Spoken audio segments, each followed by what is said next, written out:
I always thought danger came with a sound, a crack, a scream, a warning. But the night I ran down the hospital corridor toward Trauma Room B, I learned the truth. Sometimes danger is silent, waiting for you right behind a door you trust. My name is Marcelini Porter. I'm 58 years old. And what I saw when I pushed that door open changed the meaning of love, loyalty, and motherhood forever. Before I begin, make sure you like, subscribe, and follow this page so you never miss one of my real-life story chapters. Your support keeps these stories alive. I'm grateful for every one of you. The alarm sounded through the hospital like a metal scream. Nurses ran past me, pushing carts, shouting codes I didn't understand. I was supposed to be safe that night. I had only come to drop off a pot of chicken noodle soup for my husband, Hendrix Porter, who worked late shifts as an ER technician at Grayson Memorial Hospital. But fate has a funny way of taking your plans and breaking them in half. When I stepped into the ER reception area, I noticed something strange, a nurse I didn't recognize with trembling hands and wide eyes. She grabbed my arm so tightly her nails scratched my skin. "Don't go in there, Ms. Porter. Hide. It's a trap. A trap. For who? Why?" Before I could ask, she darted away, disappearing around a corner like a ghost chased by fear. And I, a woman who never ran from anything, ran toward the operating rooms. Trauma room. B. Where Hendrix was supposed to be working, my shoes slapped against the tile floor as I rushed down the long, sterile hallway. My heart hammered. My breath caught in my chest.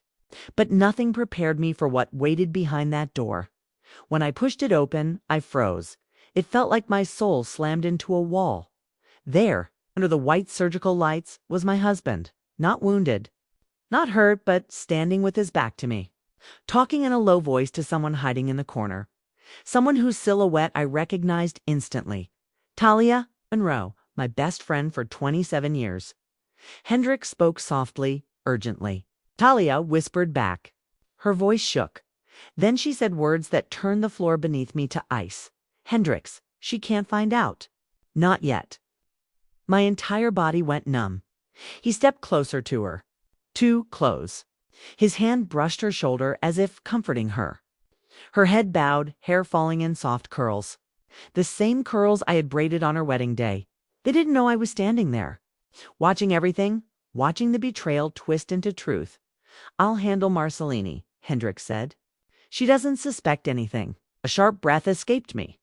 Both their heads snapped toward the doorway. Hendrix's face drained of color. Talia's eyes filled with tears. Silence swallowed the room. For a long moment, no one moved. Then Hendrix whispered, "Marcelini. It's not what you think." But liars always say that. I stepped inside slowly, my hands trembling, my heart cracking open. I wanted to scream. I wanted to run.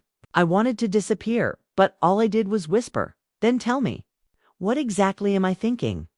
Hendrix swallowed hard. Talia looked away. I knew then that whatever this was, it was deeper, darker, far more dangerous than an affair. And I remembered the nurse's warning. Hide. It's a trap. But the trap wasn't waiting behind the door.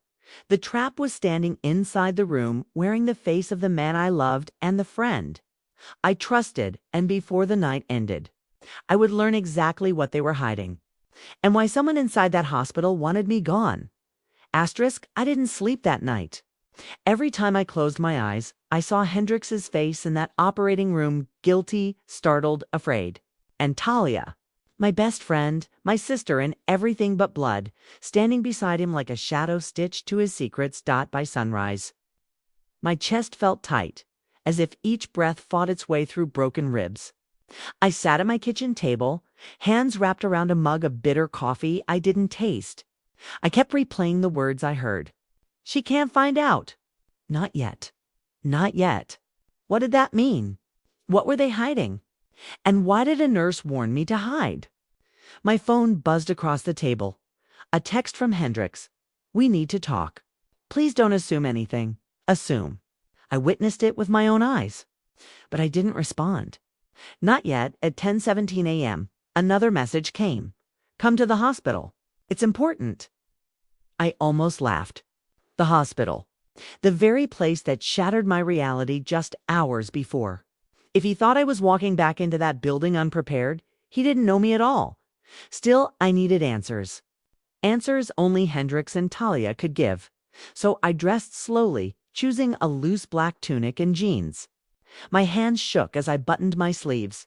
Before leaving, I grabbed my purse, slipped my phone inside, and added a small voice recorder.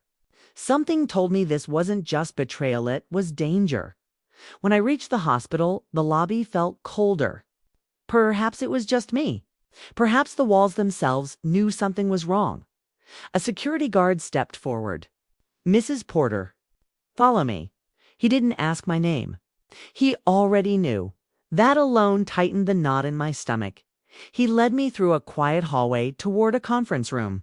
When the door opened, Hendrix stood inside, alone. No Talia. He looked exhausted, dark circles, unshaven jaw, hands shaking slightly. "Marcellini," he breathed, stepping toward me. I raised my hand. "Don't." He swallowed, his Adam's apple bobbing hard. "Please sit." I didn't. "Where is Talia?" I asked. He froze. For a second, fear crossed his face. Not guilt. Real fear. "She's not coming? What does that mean?" He rubbed his forehead. "Marcellini, what you saw wasn't what you think." "Then tell me what I should think. Tell me why you were whispering with my best friend in an operating room. Tell me why a nurse told me to hide. Tell me why she said it's a trap." His body stiffened. His breath quickened. "Who told you that?" he demanded. His tone sharp. Panic sent chills across my arms. "A nurse," I replied. "She ran away before I could ask her name." He cursed under his breath. "Marcellini, listen. The situation is complicated." Complicated. The word cowardly men use when they're about to lie. I crossed my arms. "Start talking." He hesitated so long I thought he'd refuse. But finally, he lowered himself into a chair and buried his face in his hands. "Marcellini, Talia didn't betray you, and you." His jaw tightened. "I didn't betray you either. Not like you think." A cold wave washed through me. "Then explain what I saw." He lifted his gaze, haunted, pleading. "Talia is in danger. Very real danger. And so are you." My breath caught. "What?" He stood slowly, pacing the room. "There's a man. A patient under protection. Connected to something violent, organized, dangerous. Talia got involved without knowing. And now they think you know something too." My pulse thundered in my ears. What would I know? Nothing. He shouted. "But they don't believe that?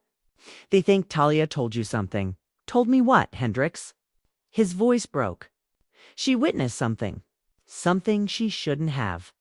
And they think she can fight it in you. That's why the nurse tried to warn you. Someone inside this hospital is watching. Someone who doesn't want you alive." I staggered back, gripping the table edge. Hendrix ran a hand through his hair. "Talia begged me not to tell you. Not yet. She was trying to protect you.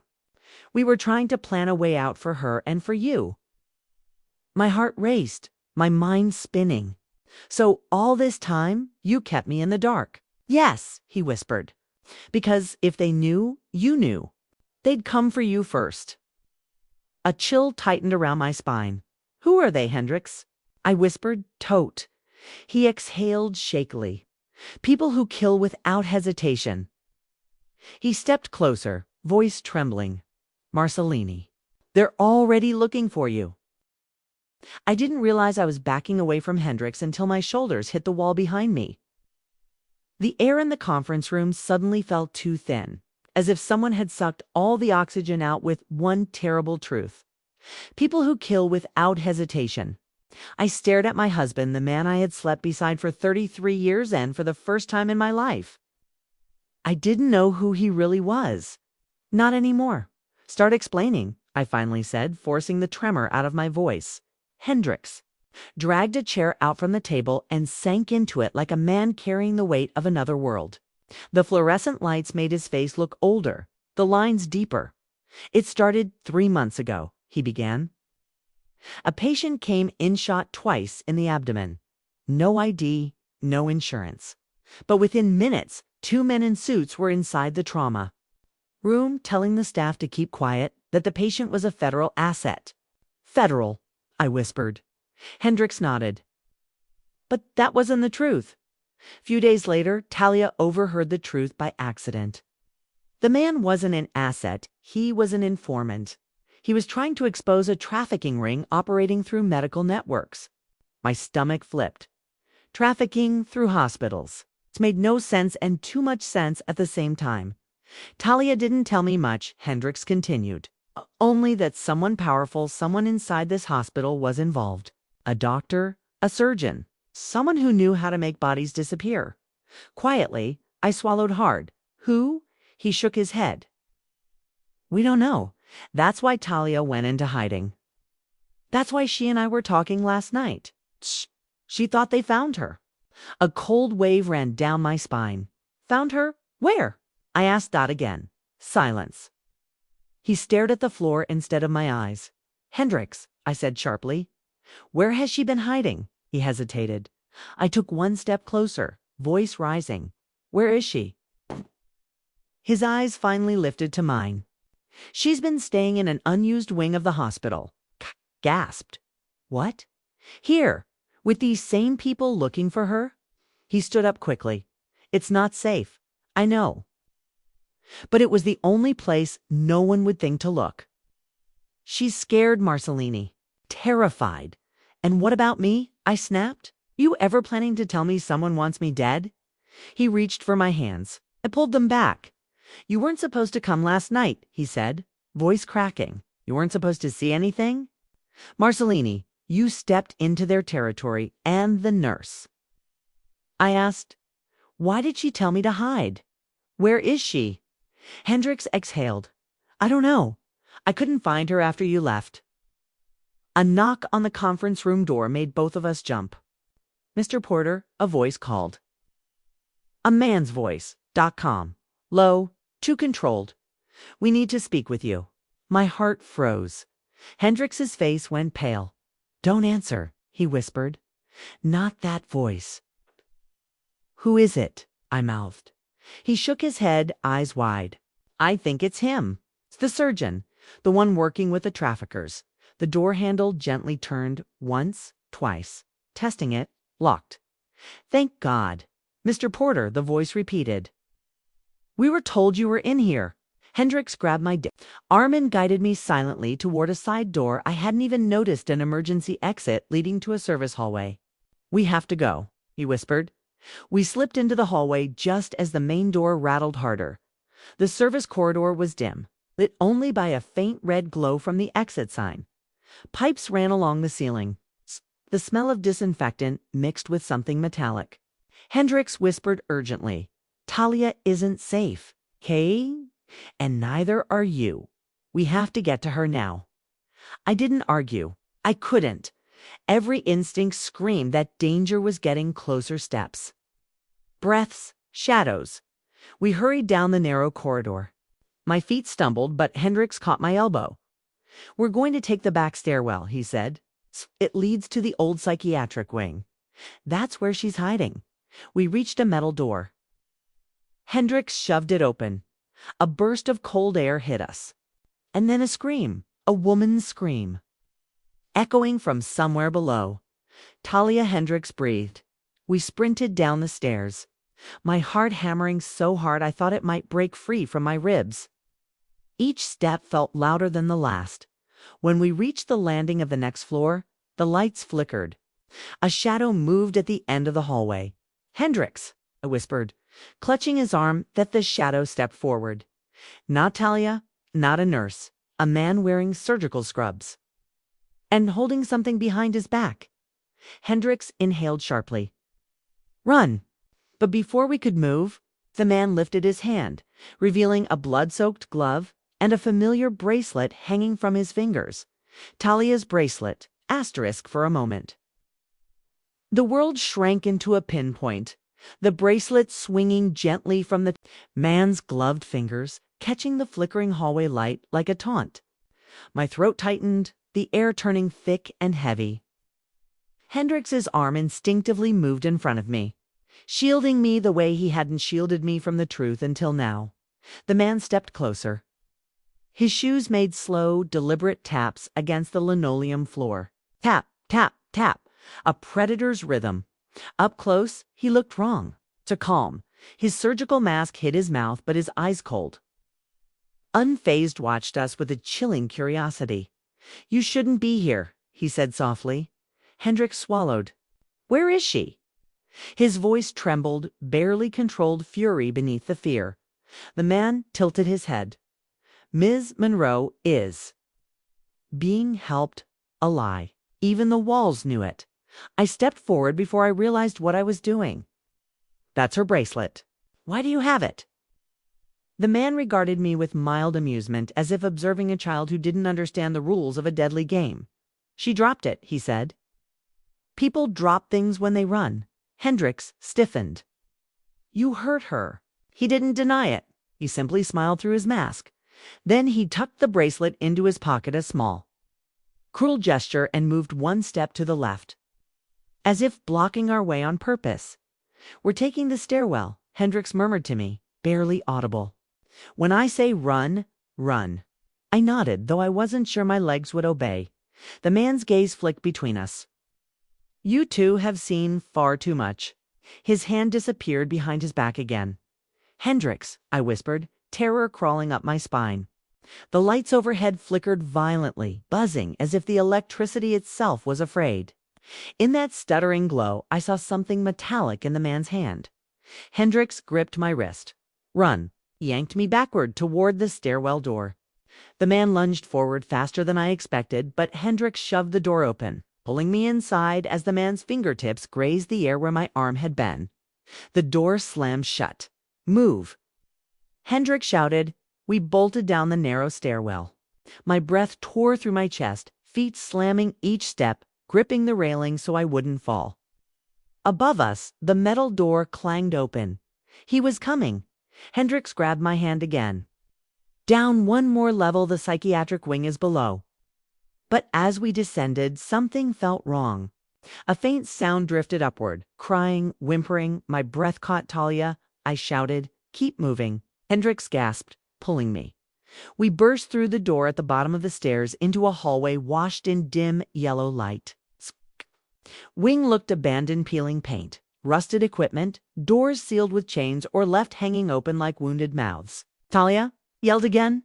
A muffled cry answered from somewhere to the right. We sprinted. "Hendrix!" I called, pointing to a half-open room. He rushed inside and froze. Talia was there, collapsed on the floor, hands bound, mouth gagged, tears streaking down her face. I dropped to my knees beside her, ripping the gag away. "Marcellini," she choked out. "It's coming." "We know," Hendrix said, already working on the knots around her wrists. "Can you walk?" I think so." Her body shuddered when she tried to stand. I helped her up, though she was trembling so badly she leaned heavily on my shoulder. "Hendrix," she whispered urgently. "He's not working alone." Footsteps echoed from the hallway outside. Slow, heavy, measured. Talia's fingers dug into my arm. "There's someone else, someone above him." The footsteps grew louder. Hendrix pressed a finger to his lips. Quiet. Another set of footsteps joined the first. 2 men now. "Talia." I whispered. "Who is it? Who's behind all this?" Before she could answer, a voice carried softly through the hallcom. Authoritative, terrifyingly familiar. "Mr. Porter! Mrs. Porter! You're making this much harder than it needs to be." Hendrix's face drained of color. Talia's breath hitched. I knew that voice, too. It was Dr. Benjamin Laurent, chief surgeon, hospital icon, the man who gave speeches on saving lives. And now he was hunting us. Dr. Benjamin Laurent's voice slid through the hallway like a cold hand against the back of my neck. Smooth, controlled, almost gentle. The kind of voice that made people trust him, patients, staff, the entire city, and now it was the voice of a man hunting us. Talia whimpered softly and clung to my arm, her body shaking so violently I could feel her heartbeat thudding against my side. Hendrik stepped in front of us, protective instinct roaring through him. The footsteps grew clearer 2 sets, moving in perfect sync. Dr. Lauren and the man with the blood-soaked glove? A pair of predators. Hendricks pulled us backward into the shadowed corner of the room. He pressed a finger to his lips. "Stay quiet," he whispered. I wanted to tell him my trembling lungs couldn't hold silence, that my heart was beating loud enough to give us away. But I stayed still. I forced calm. Survival demanded it. Through the cracked door, Dr. Lauren's silhouette appeared. His posture was straight, relaxed, as if he were on a casual walk through his hospital instead of a hunt. The man in gloves stood beside him. "I know they're close," Lauren said. "The girl's crying echoes. And Mr. Porter is too loyal to leave her behind." His words felt like a knife pressed to my ear. Hendricks's jaw tightened. Talia covered her mouth with her shaking hands. Lauren continued, "We don't need all 3 of them. Just the 2 women." The man in gloves chuckled darkly. "Should have grabbed them upstairs?" Lauren's reply was calm, chilling. "I prefer precision over chaos." They stopped just outside the room. Hendricks held his breath. So did I. The shadow of Lauren's shoes paused at the doorway. I felt Talia's nails dig into my arm. Then slowly, the doorknob began to turn. Hendricks reacted instantly. He grabbed an abandoned metal tray from the floor and slammed it against the door, forcing it shut before it could open. "Run," he shouted. I pulled Talia with me as we bolted toward a back hallway. Hendricks shoved a rolling cart behind us to block the doorway. The men began pounding against the door an instant later. We sprinted down the corridor. The air felt colder, the lights dimmer. The wing was a maze of forgotten rooms and broken equipment. Talia's legs threatened to give out multiple times, but I held her tighter each time. "We're almost there," Hendricks panted. "There's a maintenance exit at the end of this hall. It leads to the loading bay." Behind us, Lauren's voice echoed faintly. "Mr. Porter, you're beginning to irritate me." Every word dripped poison. We kept moving. Halfway down the hall, Talia stumbled and nearly fell. I caught her under the arms. "Marcellini," she whispered, voice shaking. "If I don't make it, you will," I said firmly. "I'm not leaving you, ever." We reached the end of the hallway. A metal door marked "Authorized Personnel Only" stood before us. Hendricks reached for the handle. It wouldn't budge. "No," he breathed. No, no, no. No, this was clear yesterday. He yanked harder, locked. I whipped around. "Is there another way?" Before he could answer, footsteps thundered in the distance. They had broken through the barricade. Talia gasped. "They're coming." Hendricks scanned the corridor, eyes sharp. There, he pointed to a maintenance closet. "It connects to the ventilation shaft. We can crawl through and drop into the supply hall." I didn't hesitate. He flung the door open and we squeezed inside. The air smelled of dust, metal, and old chemicals. He pushed aside a stack of crates and revealed a narrow vent cover.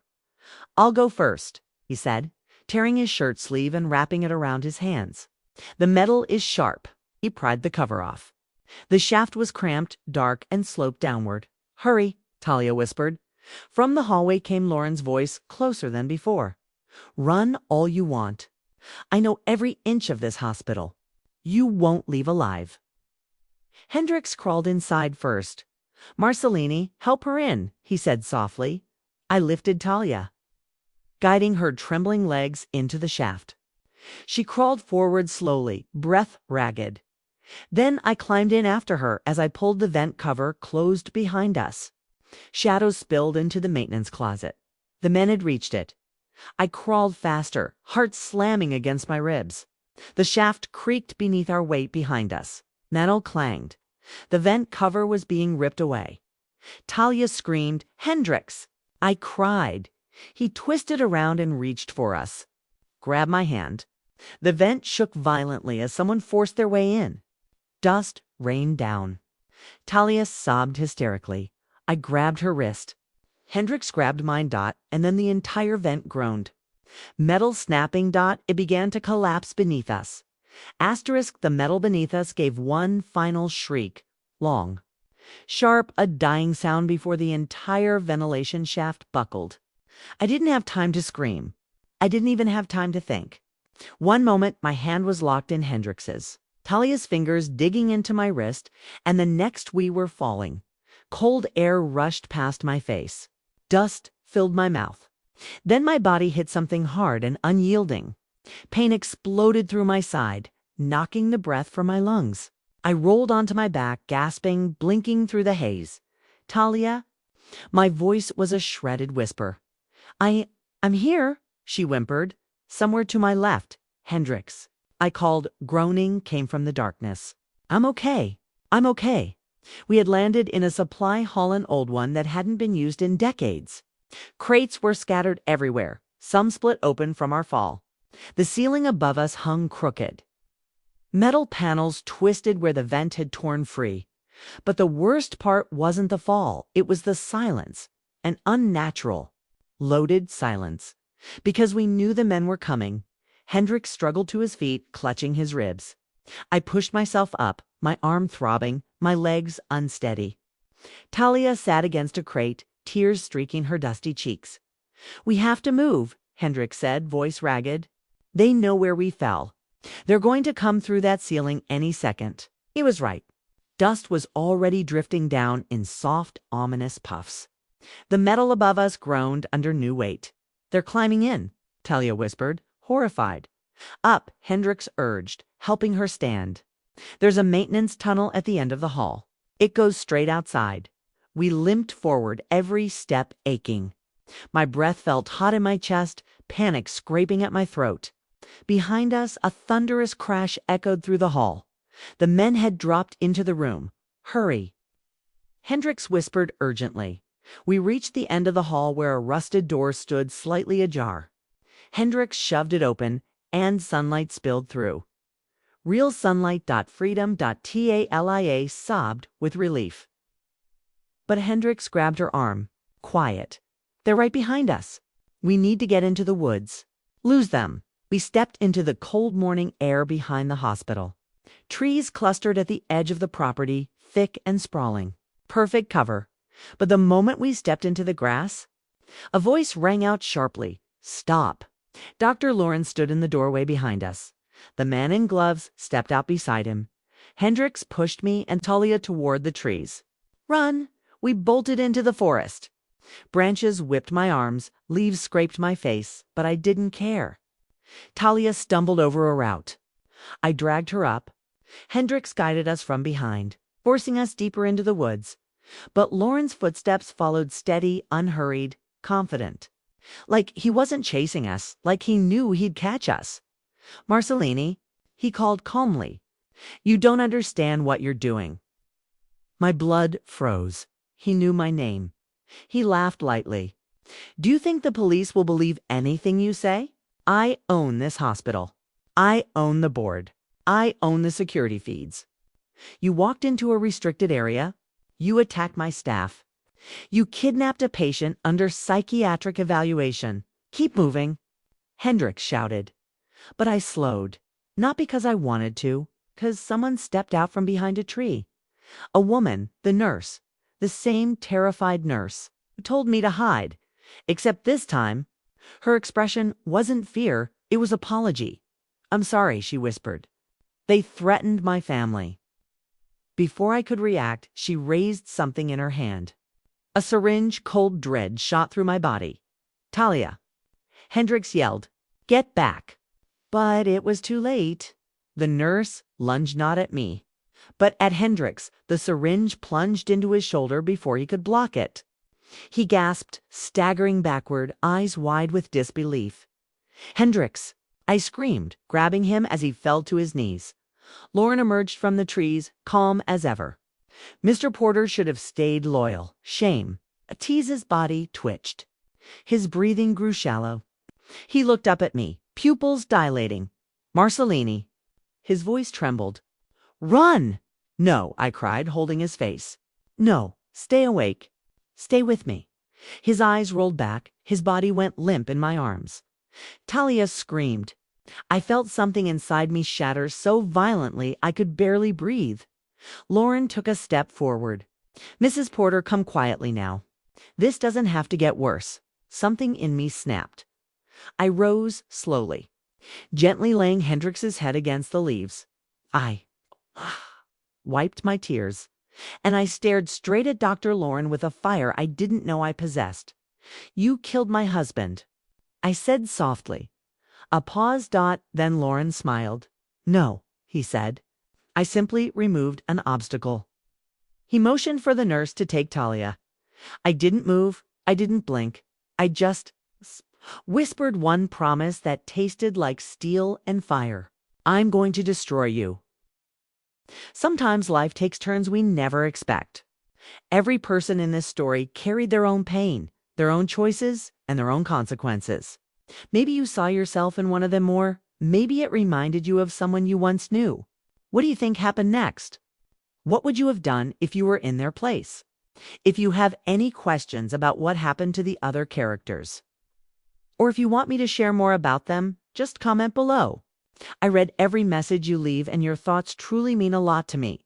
And if this story touched your heart, inspired you, or even made you think differently, please take a second to like this video and subscribe to the channel. It helps me keep sharing stories that move people, open minds, and remind us we're all human. At the end of the day, your support keeps these stories alive. Thank you for watching, for feeling, and for being part of this journey. More powerful stories are coming soon. Stay tuned and stay kind.